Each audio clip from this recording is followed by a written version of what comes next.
শ্রমিক দিবস উপলক্ষে বাংলাদেশ জাতীয়তাবাদী শ্রমিক দল আয়োজিত আজকের এই জনসভার সম্মানিত সভাপতি, মঞ্চে উপস্থিত বাংলাদেশ জাতীয়তাবাদী দলের সম্মানিত মহাসচিব জনাব মির্জা ফখরুল ইসলাম আলমগীর সহ উপস্থিত সম্মানিত স্থায়ী কমিটির সদস্যবৃন্দ, 18 কোটির বেশি মানুষের এই বাংলাদেশে বিভিন্ন সেক্টরে সব মিলিয়ে কর্মক্ষম শ্রমজীবী মানুষের সংখ্যা প্রায় 8 কোটি বা তারও কিছু বেশি।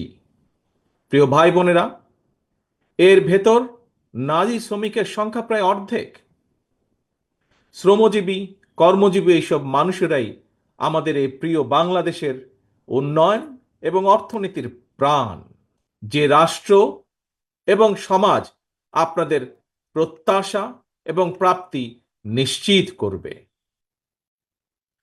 মাথার ঘাম পায়ে ফেলে উৎপাদন উপার্জন করার পর আপনারা শ্রমের ন্যায্য মূল্য পাবেন। রাষ্ট্র ও সমাজে আপনাদের অধিকার এবং মর্যাদা নিশ্চিত থাকবে।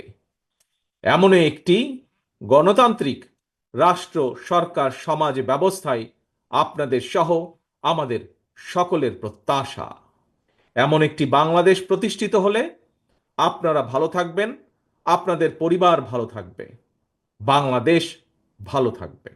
হাজারো শহীদের রক্তের বিনিময়, বীর জনতার গণ অভ্যুত্থানে 5ই আগস্ট ফ্যাসিবাদের পতন ঘটেছে।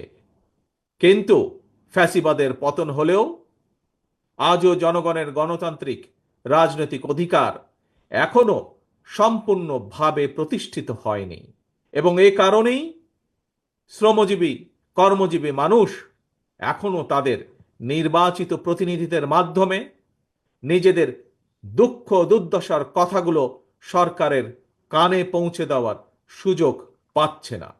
আমাদের বক্তব্য স্পষ্ট: বিদেশিদের স্বার্থ রক্ষার স্বার্থে নয়, অন্তর্বর্তীকালীন সরকারকে সবার আগে দেশের জনগণের স্বার্থ নিশ্চিত করতে হবে।